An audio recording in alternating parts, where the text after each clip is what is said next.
HP Lovecraft is one of the most influential figures in all of horror. His work has inspired not only a massive collection of adaptations, but is also responsible for a whole genre of films, appropriately called Lovecraftian horror. I figured it would be a good time to go in and check out and rank a bunch of films that are directly adapted from some of his stories, although several of them are a bit debatable in that status, as there's a few where the adapted work amounts to about 5 minutes of the screen time. But here's the group of films that we went with, and there's quite a few more. So this roster is by no means complete. You'll notice that we'll have two Reanimator films on there, but not the third, and that's because that one doesn't really take any inspiration from the works it is based on. So I skipped it here. And as usual, I sent that list out to my patrons, who then ranked the films from their favorite film at number one, going all the way down to dead last, here in 12th place. And I had a little lighter participation this time around, but I got 30 rankings in total, which means that the best score that a movie can get would be a 30. That's if everybody voted the same movie as number one. And the worst score, if everyone gave the same film dead last, would be 360 points. All right, let's see what's at the top and what's in HP Love last. No, I want to see more. More than any man has ever seen. Okay, coming in at the final spot, our dead last for this episode was pretty much a lock, and with a pretty strong 300 points, is one of the couple of the films that I hadn't seen before this, Curse of the Crimson Altar. Now, this did get 8 dead last rankings, more than a quarter of the votes, and the best score that it got was a single third place nod. And I put this one as my dead last, so I was one of those 8. And like I said, this is one that I had never seen before, so this was a first time watch for me. And I'm going to say this right now, before even getting into this list, that I had some enjoyment from every one of them. I didn't hate any of these, and this movie is not an exception. I just didn't really like it all that much. I have to say, though, that one thing I would not expect from a Lovecraft jam is a swinging 60s vibe. Like, the whole opening of this film is straight out of a parody. Like, Austin Powers would watch this and be like, yeah, too far. So because of all that, you get the impression that there's going to be this like sort of a camp vibe to this whole thing, but it really doesn't. I mean, occasionally it's there, but it's not enough to counteract the overall low-key vibe of the whole thing. But you've got Christopher Lee popping in, which is always a benefit. Like, that man boosts pretty much any production that he is a part of. So Boris Karloff's going to pop up at any moment. And this is an old school horror film, so we all are, aren't we? And the man doesn't disappoint, since he does show up. And it's not the last time we're going to see him on this list either. Like, the weird thing is that this is supposed to be a take on Dreams in the Witch House, but it's more like it uses it as the basic setup and very little else. Honestly, if you didn't tell me that at the onset, I'm not sure that I would have picked up on it. And based on the whole aesthetics of it, I really wanted to enjoy this one more. I didn't want it to be my dead last because I like the colors and the tones and the vibe of it all, but it's just kind of slow and doesn't do much new. So that's where I ended up with it.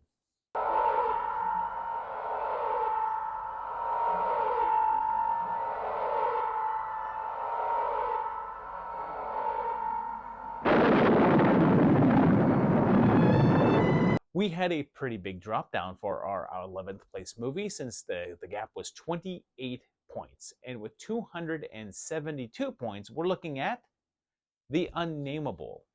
So this is interesting, and you can see that people were split here because it also got 8 dead last votes.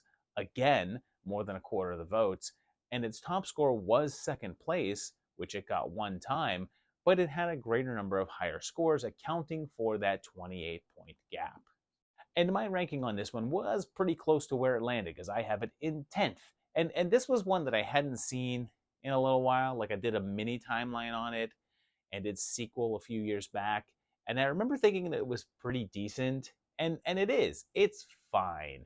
But one thing I noticed right away, and this will be more evident when we get to it, but it's funny how similar the opening of this one and the opening to Castle Freak is. Like, it's an older person in charge of a monster, they chained up, and they're killed, and then it's allowed to go free and basically just wreak havoc on people. They're both essentially the same setup, and then have some variations after that.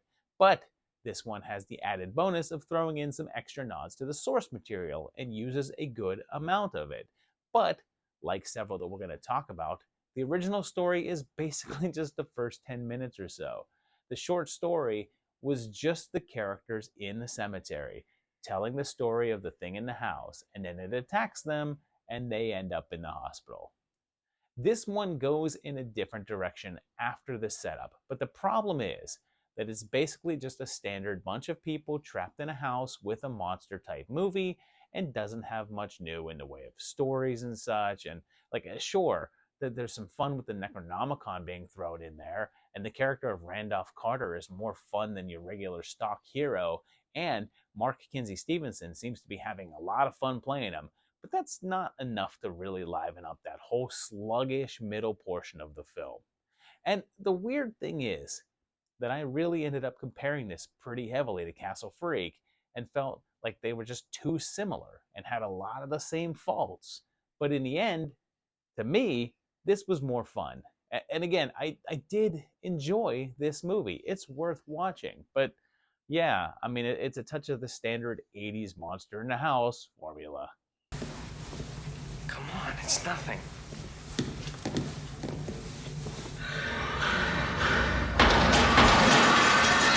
Dropping down to 10th place now with another decent drop in points, but nothing too drastic since it's coming in with 248 points, 24 points less than the Unnameable. And this is Die, Monster, Die.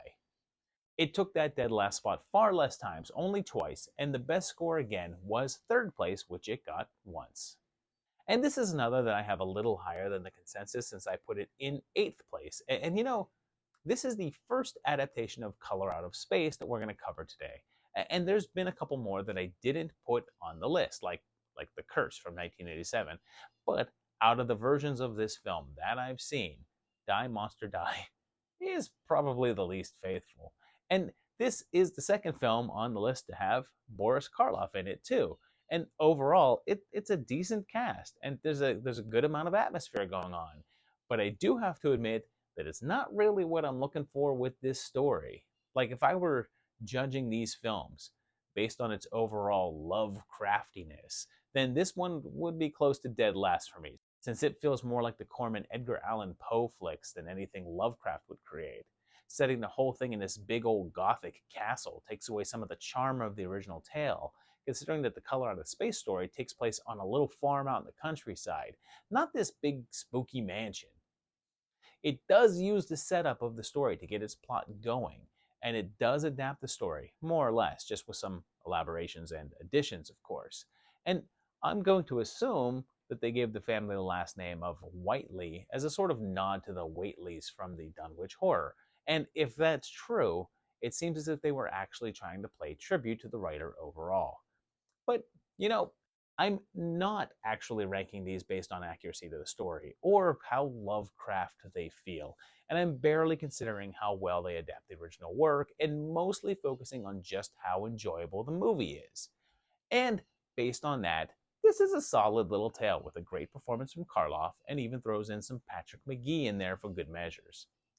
However, Nick Adams is a little stiff in the lead role, and the lead in everything feels a little slow for its own good. However, the finale does kick things into high gear, and it's a blast with some fun visuals and boosts it up quite a bit for me. There are many rooms down there. Moving on now, and we'll head into our number 9 movie here. The gaps are shrinking, but it's still not a really close contest here, since this one came in with 229 points, and it's Castle Freak. This one also got 2 dead last votes, and the best score that it got was 3rd place, which it took 5 times.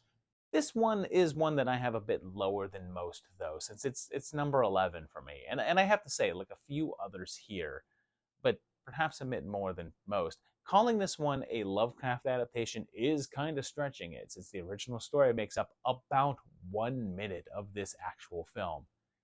The story that it's based on is crazy short. And if you were to see this movie first and then go and read that story, you'd be like, wait, how is this that? And I really think that I'm a bit harder on this one because of my initial disappointment with it way back when it came out. And I've never been able to shake that. I mean, coming from Gordon, there's a certain expectation that I had with him and Lovecraft adaptations, and this just felt really like simplistic and a little more run of the mill than what I was hoping for. On the plus side, it offers a bit more of a serious and mature role for both Jeffrey Combs and Barbara Crampton. Their characters have a bit more depth to them, and it's nice to see more of a focus put there. But the underlying story just isn't as compelling as the other Gordon Lovecraft works. I'll also point out that I think that acting drunk is not an easy task, and Combs does not do a great job here with that. But in the end, the Gordon Lovecraft films were great because they dealt with some big stuff and played with his themes and lore. But in here, it's just a tale of a guy in the castle, and maybe it's just not enough at this point of the game. I did like that Crampton got to do a bit of a reverse of her Reanimator bit, where she's the one coming in to interrupt the villain getting frisky with someone, though. Can I buy you a drink? Can I buy you a drink? Uh-huh. Joe! Give the lady whatever she wants. There's another solid jump down since our number 8 movie drops 30 points, and we're moving on to another classic, the Dunwich Horror. And this is another one that was ranked in dead last twice, which is looking like a theme here, but this is our first movie to get a first place nod, and it actually got 4 of them, so you can see that people were split here. And although I have this one roundabout where it landed, since I put it in 9th place, and it's another one that I do enjoy and have fun watching, but I just don't really think about much, and it doesn't have a lot of impact on me. And I have to say, probably the weirdest thing about this entire movie is realizing that Wilbur is played by Dean Stockwell. Like, even if you go into this knowing that he's in it, I think you get partway into it saying, when is Dean gonna show up? Before you realize that he's been in it the whole time and featured very prominently. And I guess I just wish that the pacing was a little jauntier here. I realized that this was 1970, and it's not like films were quickly paced back then, but there's just a whole lot of killing time, which is a shame because the more action-oriented parts of this one are pretty cool. In terms of the films here that are accurate to their source material, this one is probably one of the closer ones here, although there's still a number of liberties taken, of course. It obviously tones down quite a bit of the weird incesty stuff of the story, but definitely embraces the mythology aspect of it. Like Crimson Altar, though, it can't help but add in a touch of the modern culture to it, since there's a whole hippie vibe going on throughout, and a strong Manson family influence. And, it's weird to discover that the script is partially from Curtis Hanson, mainly because his era of prominence was in like the mid-90s with LA Confidential and Wonder Boys and 8 Mile. So seeing him attached to something from 1970 is weird, but it was his very first gig. It's also kind of strange that you have Sandra Dee in this one, which was considered an odd choice considering her squeaky clean image. And it's hilarious because she doesn't even really do anything in the film except lay on a table.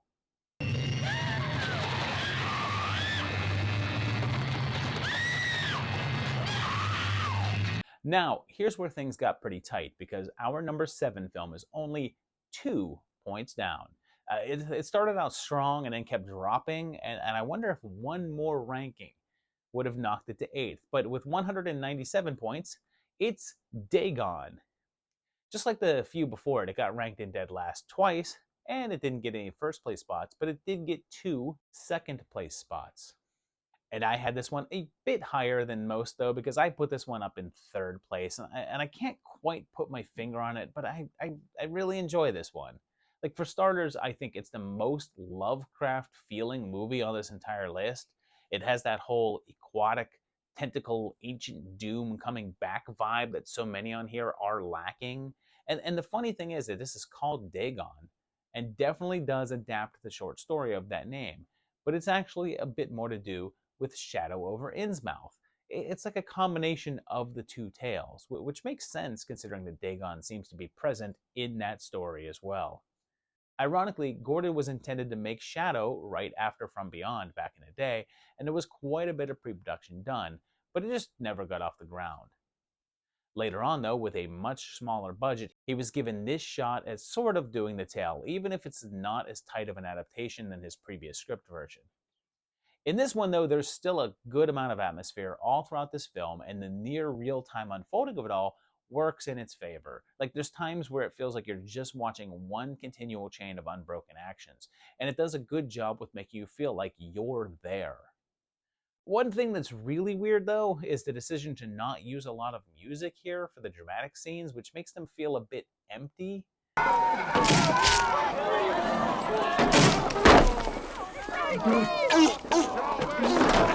The other big thing it has going against it is the acting, since it's clear that the film was shot in Spain and a number of the actors appear to have English as a second language and are trying to hide their accents, but not very well. But you're alive. You're still alive. Try not to think about it. No. Oh God. It's inside me. The gift, Dagon. Now, this was super close here because our number 6 movie is only up by a single point at 196. And the opposite of Dagon, it started off lower and kept gaining ground. But man, were people split on this one, and it's The Resurrected. Once again, do I even need to say it, it was put in dead last twice, but it was also put in first 4 times. And I have this one right where it landed, in 6th place. And don't let that fool you. I actually really like this one. It's pretty clear that they were familiar with the HP vibe, since the opening of this feels very Lovecraft, with you seeing the aftermath of everything, and then a survivor of some horrible events recounting everything into a tape recorder.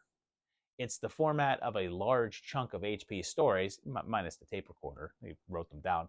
So it's nice to see that reflected. And you know, watching this makes me realize how strange Dan O'Bannon's career was. He directed Return of the Living Dead, and that's such a beloved horror film, but I guess it didn't get him more directing jobs, since this was the only thing he helmed after that. And this is, I think, a very underrated movie. Like, there's quite a bit of cool things going on here. But the thing is, even though I think it's underrated, I still don't think it's that great. It's just a decent little movie that drags in the middle and has some wonky performances that no one really talks about. But there's some fun monsters, and you have Chris Sarandon having a blast doing whatever he's doing, and it deserves a touch more spotlight. Honestly, it could just be my strong appreciation for all things Sarandon, but I don't know. He's great in it, and he has to perform while wearing these awful teeth. And yeah, props for that. I know that it could have used a bit more insanity in the whole middle chunk of the flick, but there's some gruesome practical effects going on, and the ending is a pretty wild time.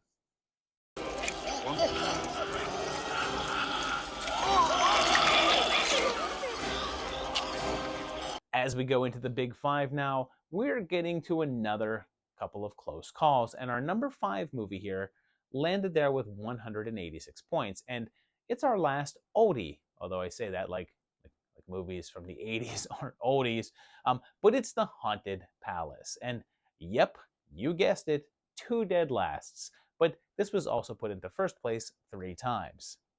And this was in 7th place for me, and I know I've said this a few times, but I'll say it again. Even though I have this a touch lower, I dig this one.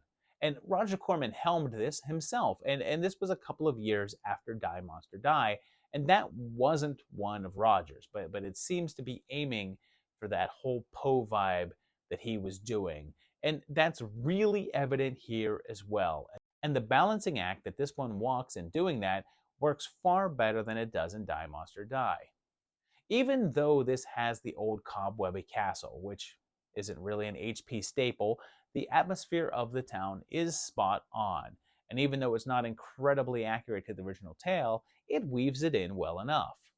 There's more emphasis on the old ones and Yog Sothoth and all that to kind of put it clearly into HP world than some of the others. And like the Resurrected, which this is landing pretty close to, this is another version of the case of Charles Dexter Ward.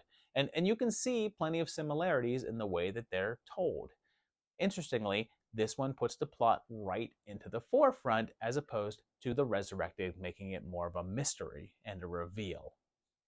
Throw in some nice looking visuals and some of the best music on this list, and it's definitely a step above its contemporaries. Plus, you've got both Vincent Price and Lon Chaney Jr. front and center being awesome, and having either one of those guys is going to earn you some extra points with me. So if you're going to go ahead and give me them both, yeah, I'm kicking you up a space or two. Like, kind of an underwhelming Yog Sothoth, though.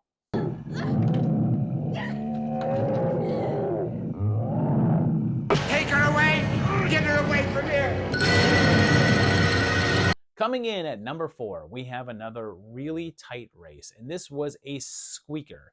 And again, one more ranking could have changed this completely, since with 185 points, we're looking at The Bride of Reanimator. The only sequel on this list, and go ahead, fill in the blanks. How many dead last do you think it got? That's right, 2. And the best score that it got was 2nd place, which it took 4 times.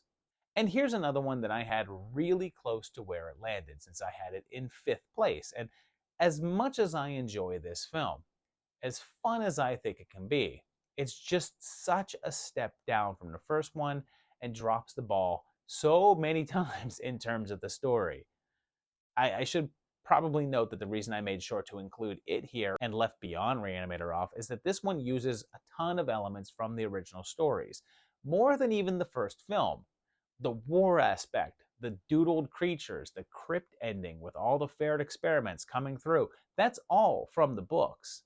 And you know, one of my biggest disappointments with this one will always be the handling of the Meg situation.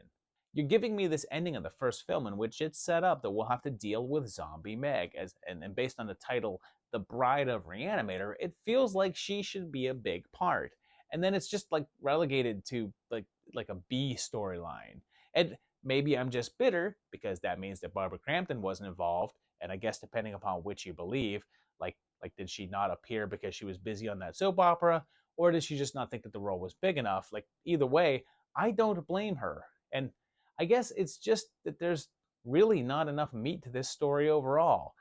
With how much narrative that they'd have built into that first film, you'd think that they could take this story in about 60 different directions, but they ended up sort of redoing what they had done before.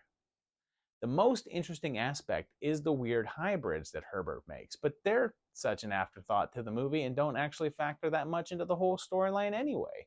There was just a ton of promise there that was undelivered. That being said, it's still a fun follow-up, and there's enough happening here to have a nice time with. Like, hell, the sight of Bat Hill alone is worth the price of admission. And Coombs doing West is always a treat. Make a note of it, Dan! Tissue rejection! Here we are, the top 3. And our number 3 movie had a fair drop down in points, 29 points, down to 156. And we're looking at the newest entry on this list, The Color Out of Space. Shockingly, this was not ranked dead last twice, and in fact is the first movie on this list to get no DLs at all, and the worst score that it got was 9th place, which it took 5 times. The best score it got was 2nd place, which it took twice. And I like this one a lot, and I gave it my 4th place spot. And it's the 2nd version of the Color story, and the only one to keep the story's title and the more accurate adaptation. And you know, I have to say, one thing about Lovecraft films, the people who go to Miskatonic University are super proud, and are always wearing the shirts. Visually, this is phenomenal, and it really evokes the whole Lovecraftian feeling that you would expect. Like, so many of these films lack that whole building and impending sense of doom cast over everything, and this one has that in spades. One of the critiques of a lot of what people call Lovecraftian horror films is that the movies that are inspired by the writer tend to capture the feeling of his tales more so than the actual adaptations, and that's actually pretty fair, but that's not the case here. This seems equally interested in doing both the story in the book and also evoking that feeling and giving that vibe as opposed to seeming more like a Poe story. But the problem with it is that after a phenomenal setup, it loses all of its momentum and just becomes a showcase for Nick Cage to do the same old thing, which I have to admit, I just find tiresome and distracting. Alpacas. You know, I did everything I was supposed to do.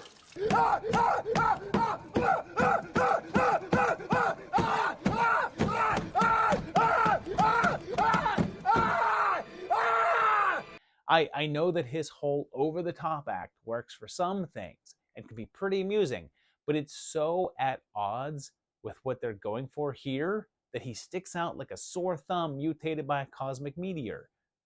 One other thing that really stands out to me, though, as being in the film's positive side, is the color palette. Like, the whole gradual shift to pinks and purples feels really original, and it's not something I think a lot of people go to when they're thinking horror colors. But hot damn, does it work here. And also, kudos for casting Tommy Chong to basically play Tommy Chong, but also not feel like Tommy Chong, and providing a nice moment of solid dread. Plus, the merged mom and kid are pretty horrifying. They're not my family. Our number 2 flick fought hard, but it just couldn't make it to that number 1 spot. But it took the second place spot aggressively, since it dropped a full 55 points, because with 101, we're at From Beyond. Again, no dead lasts here, but it did get one 8th place spot and was ranked in first place 5 times. And I also had this in second place, and wow, what a movie. Now, in terms of adaptations, the first couple of minutes are pretty spot on, and that's it. That's the whole story. It's an accurate depiction of the whole story, and then the rest of the movie just builds off of that and does a bang-up job. And you know, for all the attention given to The Thing for being this incredible creature feature with just practical effect after practical effect, I think this is a little unsung in terms of slimy, gooey monster ratio. Like, sure, some of the seams are showing. Like, every time the Pretorius monster's head is supposed to be hanging down from that long neck thing, but then you can just tell that the actor's right underneath. But it's just this non-stop parade of cool stuff, but also takes the time to build up its characters. Although, apparently, Ken Foray didn't need much building up in that Speedo, which is probably all you should really need to pitch someone. Hey, should I watch From Beyond? Do you want to see Ken Foray wrestle a monster while wearing a scrote coat? Sold! But yeah, Bubba is a genuine character, not just an afterthought. And after seeing her as a silly bubble-headed co-head in Reanimator, it's great to see Barbara Crampton as an intelligent and also sexually aggressive woman, even if she's not exactly the most progressive depiction of a woman. And it does a great job of conveying that whole Lovecraft fear of the unseen thing, even though it does actually give you a whole bunch of scene to go along with that. But yeah, the notion of a whole reality that's just out of sight, layered on top of ours while we're unaware and yet always ready to kill us, is great. And you know, I mentioned a similarity to The Thing earlier. It's not like these films have a whole lot in common, but that movie's original tagline was, "Man is the warmest place to hide." And this one's is, "Humans are such easy prey." And those two just sound similar to me. Not like a ripoff or anything, but just sort of like a thematic echo, which is interesting considering that The Thing has been called Lovecraftian at times as well. But, you know, here's another thing to mention here, and that's just how damn horny this movie is. I know I've mentioned the banana boat, but you've also got Barbara Crampton in dominatrix mode, and Pretorius's bare-chested door opening, and considering just how sexless that HP's real world was, there's a certain irony to that. She'll know, Edward, how pathetic you are. How you can't make love. Maybe you could teach me. And that brings us to our number one film, and it was a bit of a blowout. But it is one that I was certainly expecting, because at number one, with a 30-point drop down to 71 points, we have Reanimator. Again, no dead last, but it did get one 11th place vote, which was the only double-digit vote it got, and outside of that, the lowest score it got was 7th. It also got ranked in first place 14 times, almost half of the time. And yep, I was one of those number ones, because this movie is phenomenal. And the most ironic thing about this being here, the weirdest thing about it being number one, as well as being possibly the most successful Lovecraft adaptation, is the fact that the story and the themes are the least what you would think of in terms of being Lovecraftian. It was also one of his most ridiculed work at the time, with it being considered a more lowbrow tale, and one that the author himself was pretty unhappy with, and stated that he only did it for the whopping $5 that he got for each of them. That's the equivalent of $90 today, so that publisher got a bargain. But for as poorly as the stories were received, this movie was the opposite of that. Like, even though it didn't have that successful of a theatrical run, it did killer business on the home market. And I think is the movie that most people think of when someone says Lovecraft adaptation, even if the first movie only takes some of the bare bones of the book. And what a movie it is. Every character is fleshed out and interesting, and the weird dynamic between Hill and West is so well done, and seeing Combs and Gale go up against each other, acting up a storm, and just staring daggers into each other every single time they're on screen together is just such a joy to watch. And I would also like to point out how awesome that Robert Sampson is as Dean Halsey, because I feel like he's not mentioned much, but he's like the 5th most important character in the film. Well, I mean, maybe like tied with Rufus. But seeing him go from being prim and proper Dean to just totally unhinged in his reanimated form is great. He plays it up so well. And I know that some of the effects don't really hold up that well, and some of the severed head tricks are a little obvious. And let's face it, reanimated Rufus is a little more silly than scary, but that all adds to the picture's charm more than takes away from it. And of course, when it comes to this movie, everyone wants to talk about that scene. You know the one. And it's pretty crazy and over the top. And whether you think that it hammers home the Hill depravity, or if you think it brings the movie down because it doesn't quite fit the tone, it's still a definite showstopper of a moment.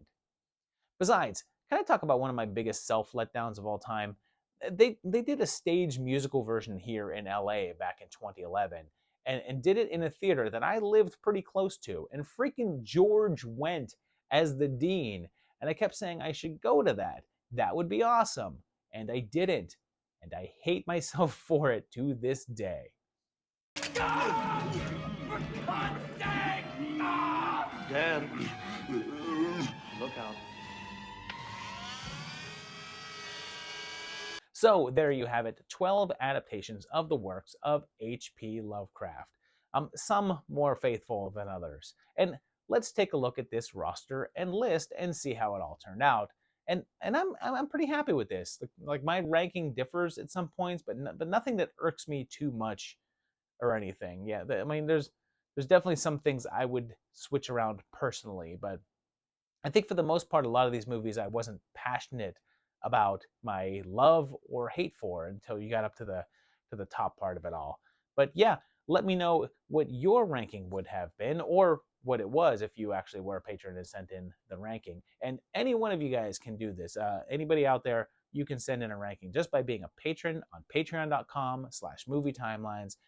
You can participate for as little as $1 per month. Yeah, it's not crazy. It's pretty easy to be a patron. You get a different roster of movies every single month that we rank up and rate, and it's just a lot of fun. It's a cool little community thing that we do. We all talk about it and stuff on a Discord. It's a good time. You should go and do that. But let me know what you thought of this. Let me know what you thought of the rankings down below in the comments. Let me know what yours would have been. Let me know what your favorite of these bunch were. If you also enjoyed the video, hit that like button. If you like the channel, hit the subscribe button. And check out patreon.com/movietimelines. And I'll see you all very shortly right here for another great video. Thanks a lot, guys, and bye-bye.